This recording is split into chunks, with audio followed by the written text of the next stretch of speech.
ओम शांति। 20 सितंबर 2024 के ईश्वरीय महावाक्य पहले सुनते हैं। मुरली के मुख्य पॉइंट्स। बाबा ने कहा, अभी तुम बच्चों की एम है बाप को याद कर पूरा सतो प्रधान बनने की। केवल सतो बनने की नहीं, तो पूरा सतो प्रधान बनने के लिए एक तो बाप को याद करना है, दूसरा फिर स्वीट होम को भी याद करना पड़े, क्योंकि अभी तुम घर जाएंगे। यह संगम युग है, सबसे सुहावना और कल्याणकारी युग। इस समय ही पुरुष और स्त्री दोनों उत्तम बनते हैं, इसलिए इसे पुरुषोत्तम युग भी कहेंगे। फिर बाबा ने कहा, तुम हो सच्चे सच्चे खुदाई खिदमतगार, तो बाप द्वारा पढ़कर तुम्हें फिर औरों को भी पढ़ाना चाहिए। इसके लिए यह बड़ी बड़ी यूनिवर्सिटीज खोलते जाओ। अब तुम्हें कलयुगी लोकलाज और कुल की मर्यादा छोड़नी पड़े। गृहस्थ व्यवहार में रहते खुद भी कमल फूल समान पवित्र रहना है और बच्चों को भी पतित होने से बचाना है। कुमार कुमारियां तो हैं ही पवित्र, उन्हें ऐसे गृहस्थ में नहीं जाना चाहिए जो फिर पवित्र होने का पुरुषार्थ करना पड़े। लास्ट में बाबा ने कहा, तुम बच्चों ने बहुत भक्ति की है, इसलिए अब उसका फल तुमको देने के लिए आया हूं। भक्ति का तो कितना विस्तार है, ज्ञान है बीज। यहाँ तुम सिर्फ अपने को आत्मा समझ मुझे याद करो, और कोई व्रत नेम आदि करने की दरकार नहीं। एक बाप की याद से ही तुमको सदगति मिल जाती है।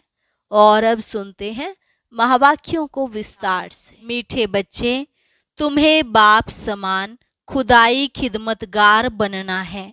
संगम पर बाप आते हैं तुम बच्चों की खिदमत सेवा करने। प्रश्न, यह पुरुषोत्तम संगम युग ही सबसे सुहावना और कल्याणकारी है, कैसे? उत्तर, इसी समय तुम बच्चे स्त्री और पुरुष दोनों ही उत्तम बनते हो। यह संगम युग है ही कलयुग अंत और सतयुग आदि के बीच का समय। इस समय ही बाप तुम बच्चों के लिए ईश्वरीय यूनिवर्सिटी खोलते हैं। यहाँ तुम मनुष्य से देवता बनते हो। ऐसी यूनिवर्सिटी सारे कल्प में कभी नहीं होती। इसी समय सबकी सदगति होती है। ओम शांति। रूहानी बाप रूहानी बच्चों को बैठ समझाते हैं। यहाँ बैठे बैठे एक तो तुम बाप को याद करते हो, क्योंकि वह पतित पावन है। उनको याद करने से ही पावन सतो प्रधान बनने की तुम्हारी एम है। ऐसे नहीं, सतो तक एम है, सतो प्रधान बनना है। इसलिए बाप को भी जरूर याद करना है, फिर स्वीट होम को भी याद करना है, क्योंकि वहां जाना है। फिर माल मिल्कियत भी चाहिए, इसलिए अपने स्वर्ग धाम को भी याद करना है, क्योंकि यह प्राप्ति होती है। बच्चे जानते हैं हम बाप के बच्चे बने हैं, बरोबर बाप से शिक्षा लेकर हम स्वर्ग में जाएंगे, नंबरवार पुरुषार्थ अनुसार। बाकी जो भी जीव की आत्माएं हैं वह शांति धाम में चली जाएंगी। घर तो जरूर जाना है। बच्चों को यह भी मालूम हुआ अभी है रावण राज्य, इसकी भेंट में सतयुग को फिर नाम दिया जाता है राम राज्य। दो कला कम हो जाती हैं, उनको सूर्यवंशी उनको चंद्रवंशी कहा जाता है। जैसे क्रिश्चियन की डायनेस्टी एक ही चलती है, वैसे यह भी है एक ही डायनेस्टी, परंतु उसमें सूर्यवंशी और चंद्रवंशी हैं। यह बातें कोई भी शास्त्रों में नहीं है। बाप बैठ समझाते हैं, जिसको ही ज्ञान अथवा नॉलेज कहा जाता है। स्वर्ग स्थापन हो गया, फिर नॉलेज की दरकार नहीं। यह नॉलेज बच्चों को पुरुषोत्तम संगम युग पर ही सिखलाई जाती है। तुम्हारे सेंटर्स पर व म्यूजियम में बहुत बड़े बड़े अक्षरों में जरूर लिखा हुआ हो कि बहनों और भाइयों, यह पुरुषोत्तम संगम युग है जो एक ही बार आता है। पुरुषोत्तम संगम युग का अर्थ भी नहीं समझते हैं, तो यह भी लिखना है कलयुग अंत और सतयुग आदि का संगम। तो संगम युग सबसे सुहावना कल्याणकारी हो जाता है। बाप भी कहते हैं मैं पुरुषोत्तम संगम युग पर ही आता हूँ। तो संगम युग का अर्थ भी समझाया है। वैशाल्य का अंत, शिवाल्य का आदि, इसको कहा जाता है पुरुषोत्तम संगम युग। यहाँ सब है विकारी, वहाँ सब है निर्विकारी। तो जरूर उत्तम तो निर्विकारी को कहेंगे ना। पुरुष और स्त्री दोनों उत्तम बनते हैं, इसलिए नाम ही है पुरुषोत्तम। इन बातों का बाप और तुम बच्चों के सिवाय किसको पता नहीं कि यह संगम युग है। किसके ख्याल में नहीं आता कि पुरुषोत्तम संगम युग कब होता है। अभी बाप आए हैं, वह है मनुष्य सृष्टि का बीज रूप। उनकी ही इतनी महिमा है। वह ज्ञान का सागर, आनंद का सागर, पतित पावन है। ज्ञान से सद्गति करते हैं।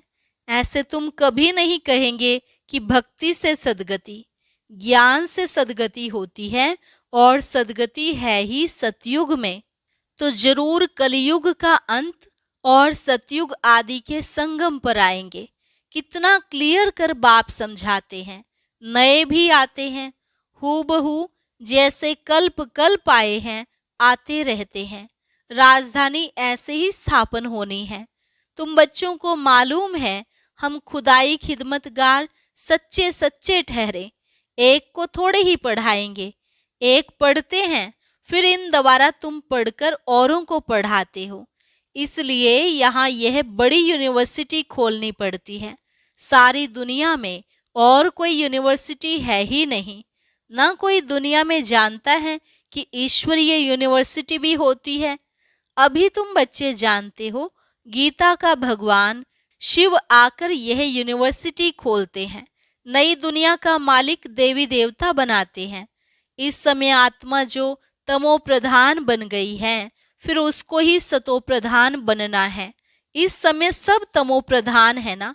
भल कई कुमार भी पवित्र रहते हैं, कुमारियां भी पवित्र रहती हैं, सन्यासी भी पवित्र रहते हैं, परंतु आजकल वह पवित्रता नहीं है। पहले पहले जब आत्माएं आती हैं वह पवित्र रहती हैं, फिर अपवित्र बन जाती हैं। क्योंकि तुम जानते हो सतो प्रधान सतो रजो तमो से सबको पास होना होता है।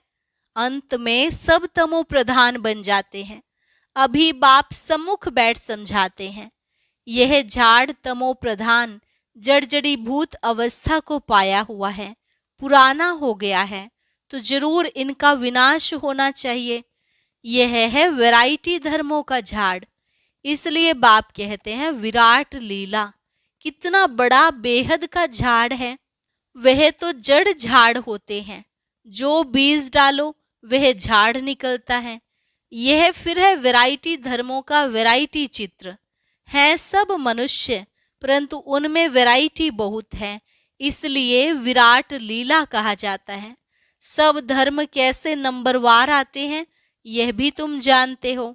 सबको जाना है फिर आना है। यह ड्रामा बना हुआ है भी कुदरती ड्रामा। कुदरत यह है जो इतनी छोटी सी आत्मा अथवा परम आत्मा में कितना पार्ट भरा हुआ है। परम आत्मा को मिलाकर परमात्मा कहा जाता है। तुम उनको बाबा कहते हो क्योंकि सभी आत्माओं का वह सुप्रीम बाप है ना। बच्चे जानते हैं आत्मा ही सारा पार्ट बजाती है। मनुष्य यह नहीं जानते, वह तो कह देते आत्मा निर्लेप है। वास्तव में यह अक्षर रॉन्ग है। यह भी बड़े बड़े अक्षरों में लिख देना चाहिए, आत्मा निर्लेप नहीं है। आत्मा ही जैसे जैसे अच्छे व बुरे कर्म करती है तो ऐसा वह फल पाती है। बुरे संस्कारों से पतित बन पड़ती है, तब तो देवताओं के आगे जाकर उनकी महिमा गाते हैं। अभी तुमको 84 जन्मों का पता पड़ गया है और कोई भी मनुष्य नहीं जानता। तुम उनको 84 जन्म सिद्ध कर बतलाते हो तो कहते हैं क्या शास्त्र सब झूठे हैं? क्योंकि सुना है मनुष्य 84 लाख योनियां लेते हैं। अभी बाप बैठ समझाते हैं वास्तव में सर्वशास्त्रमयी शिरोमणि है ही गीता। बाप अभी हमको राजयोग सिखला रहे हैं जो 5000 वर्ष पहले सिखलाया था। तुम जानते हो हम पवित्र थे, पवित्र गृहस्थ धर्म था। अभी इनको धर्म नहीं कहेंगे, अधर्मी बन पड़े हैं, अर्थात विकारी बन गए हैं। इस खेल को तुम बच्चे समझ गए हो। यह बेहद का ड्रामा है जो हर 5000 वर्ष बाद रिपीट होता रहता है। लाखों वर्ष की बात तो कोई समझ भी ना सके। यह तो जैसे कल की बात है। तुम शिवालय में थे, आज वेश्यालय में हो, फिर कल शिवालय में होंगे। सतयुग को कहा जाता है शिवालय, त्रेता को सैमी कहा जाता है। इतने वर्ष वहां रहेंगे, पुनर्जन्म में तो आना ही है। इनको कहा जाता है रावण राज्य। तुम आधा कल्प पतित बने, अब बाप कहते हैं गृहस्थ व्यवहार में रहते कमल फूल समान पवित्र बनो।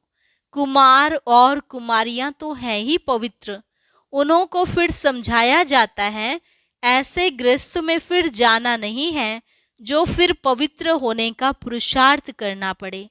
भगवानुवाच है ना कि पावन बनो, तो बेहद के बाप का मानना पड़े ना। तुम गृहस्थ व्यवहार में रहते कमल फूल समान रह सकते हो, फिर बच्चों को पतित बनने की आदत क्यों डालते हो, जबकि बाप 21 जन्मों के लिए पतित होने से बचाते हैं। इसमें लोक लाज कुल की मर्यादा भी छोड़नी पड़ती है। यह है बेहद की बात। बैचलर्स कुमार तो सब धर्मों में बहुत रहते हैं, परंतु सेफ्टी से रहना जरा मुश्किल होता है। फिर भी रावण राज्य में रहते हैं ना। विलायत में भी ऐसे बहुत मनुष्य शादी नहीं करते हैं, फिर पिछाड़ी में कर लेते हैं कंपेनियनशिप के लिए, क्रिमिनल आई से नहीं करते हैं। ऐसे भी दुनिया में बहुत होते हैं, पूरी संभाल करते हैं। फिर जब मरते हैं तो कुछ उनको देकर जाते हैं, कुछ धर्माऊ लगा देते हैं, ट्रस्ट बनाकर जाते हैं। विलायत में भी बड़े बड़े ट्रस्ट होते हैं जो फिर यहाँ भी मदद करते हैं। यहाँ ऐसा ट्रस्ट नहीं होगा जो विलायत को भी मदद करे। यहाँ तो गरीब लोग हैं, क्या मदद करेंगे। वहाँ तो उन्हों के पास पैसे बहुत हैं। भारत तो गरीब है ना। भारतवासियों की क्या हालत है। भारत कितना सिरताज था, कल की बात है। खुद भी कहते हैं 3000 वर्ष पहले पैराडाइज था। बाप ही बनाते हैं। तुम जानते हो बाप कैसे ऊपर से नीचे आते हैं पतितों को पावन बनाने। वह ही ज्ञान का सागर, पतित पावन, सर्व का सद्गति दाता और सबको पावन बनाने वाला है। तुम बच्चे जानते हो मेरी महिमा तो सब गाते हैं। मैं यहाँ पतित दुनिया में ही आता हूँ तुमको पावन बनाने। तुम पावन बन जाते हो, फिर पहले पहले पावन दुनिया में आते हो, बहुत सुख उठाते हो, फिर रावण राज्य में गिरते हो। भल गाते तो हैं परम पिता परमात्मा ज्ञान का सागर, शांति का सागर, पतित पावन है, परंतु पावन बनाने के लिए कब आएंगे यह कोई भी जानते ही नहीं है। बाप कहते हैं तुम मेरी महिमा करते हो ना, अब मैं आया हूँ, तुमको अपना परिचय दे रहा हूँ। मैं हर 5000 वर्ष के बाद इस पुरुषोत्तम संगम युग पर आता हूँ। कैसे आता हूँ वह भी समझाता हूँ, चित्र भी है। ब्रह्मा कोई सूक्ष्म वतन में नहीं होता है, ब्रह्मा यहाँ है और ब्राह्मण भी यहाँ है, जिसको ग्रेट ग्रेट ग्रैंड फादर कहा जाता है, जिसका फिर सिजरा बनता है। मनुष्य सृष्टि का सिजरा तो प्रजापिता ब्रह्मा से ही चलेगा ना। प्रजापिता है तो जरूर उनकी प्रजा होगी। कुख वंशावली तो हो न सके, जरूर अडोप्टेड होंगे। ग्रेट ग्रेट ग्रैंड फादर है तो जरूर अडोप्ट किया होगा। तुम सब अडोप्टेड बच्चे हो। अभी तुम ब्राह्मण बने हो, फिर तुमको देवता बनना है। शूद्र से ब्राह्मण, फिर ब्राह्मण से देवता। यह बाजोली का खेल है। विराट रूप का भी चित्र है ना। वहां से सबको यहाँ आना है जरूर। जब सब आ जाते हैं फिर क्रिएटर भी आते हैं। वह क्रिएटर डायरेक्टर है, एक्ट भी करते हैं। बाप कहते हैं हे आत्माएं, तुम मुझे जानते हो, तुम आत्माएं मेरे सब बच्चे हो ना। तुमने पहले सतयुग में शरीरधारी बन कितना अच्छा सुख का पार्ट बजाया। फिर 84 जन्मों बाद तुम कितना दुख में आ गए हो। ड्रामा के क्रिएटर, डायरेक्टर, प्रोड्यूसर होते हैं ना, यह है बेहद का ड्रामा। बेहद ड्रामा को कोई भी जानते नहीं है। भक्ति मार्ग में ऐसी ऐसी बातें बताते हैं जो मनुष्यों की बुद्धि में वही बैठ गई हैं। अब बाप कहते हैं, मीठे मीठे बच्चों, ये सब भक्ति मार्ग के शास्त्र हैं। भक्ति मार्ग की ढेर सामग्री है। जैसे बीज की सामग्री झाड़ है, इतने छोटे बीज से झाड़ कितना अथाह फैल जाता है। भक्ति का भी इतना विस्तार है। ज्ञान तो बीज है, उसमें कोई भी सामग्री की दरकार नहीं रहती है। बाप कहते हैं, अपने को आत्मा समझ, बाप को याद करो। और कोई व्रत नेम नहीं है, ये सब बंद हो जाता है। तुमको सदगति मिल जाएगी, फिर कोई बात की दरकार नहीं। तुमने ही बहुत भक्ति की है, उसका फल तुमको देने के लिए आया हूँ। देवताएं शिवालय में थे ना, तब तो मंदिर में जाकर उन्हों की महिमा गाते हैं। अब बाप समझाते हैं, मीठे मीठे बच्चों, मैंने 5000 वर्ष पहले तुमको समझाया था कि अपने को आत्मा समझो। देह के सब संबंध छोड़ मुझ एक बाप को याद करो, तो इस योग अग्नि से तुम्हारे पाप भस्म हो जाएंगे। बाप जो कुछ अभी समझाते हैं, कल्प कल्प समझाते आए हैं। गीता में भी कोई कोई अक्षर अच्छे हैं। मन मना भव, अर्थात मुझे याद करो। शिव बाबा कहते, मैं यहाँ आया हूँ, किसके तन में आता हूँ वह भी बताता हूँ। ब्रह्मा द्वारा सब वेदों शास्त्रों का सार तुमको सुनाता हूँ। चित्र भी दिखाते हैं, परंतु अर्थ नहीं समझते। अभी तुम समझते हो शिव बाबा कैसे ब्रह्मा तन द्वारा सब शास्त्रों आदि का सार सुनाते हैं। 84 जन्मों के ड्रामा का राज भी तुमको समझाते हैं। इनके ही बहुत जन्मों के अंत में आता हूँ। यही फिर पहले नंबर का प्रिंस बनते हैं, फिर 84 जन्मों में आते हैं।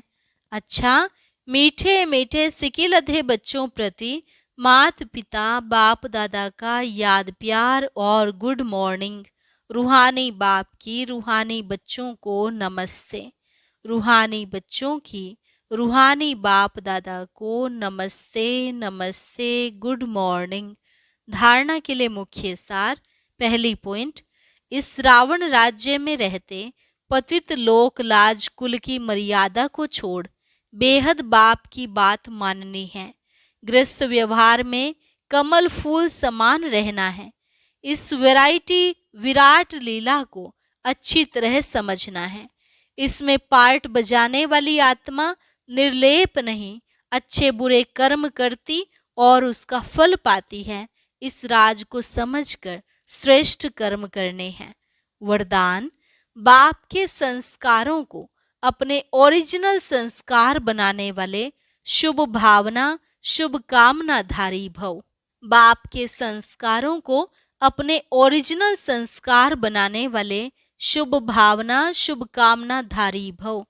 अभी तक कई बच्चों में फीलिंग के, किनारा करने के, पर चिंतन करने व सुनने के भिन्न भिन्न संस्कार हैं, जिन्हें कह देते हो कि क्या करें, मेरे ये संस्कार हैं।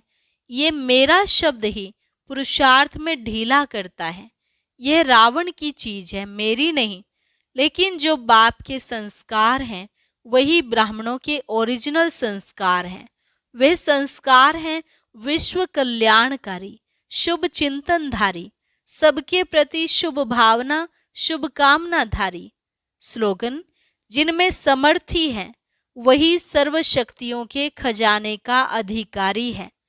जिनमें समर्थी है वही सर्व शक्तियों के खजाने का अधिकारी है। अच्छा, ओम शांति। कुछ नए भाई बहनों को अक्सर मुरली में आने वाली कहानियों के बारे में मालूम नहीं होता, जिनमें ज़्यादातर हमारे ही यादगार होते हैं। तो उन्हीं में से एक कहानी आज हम सुनेंगे। उसके लिए ऊपर दिए गए बॉक्स पर क्लिक करें।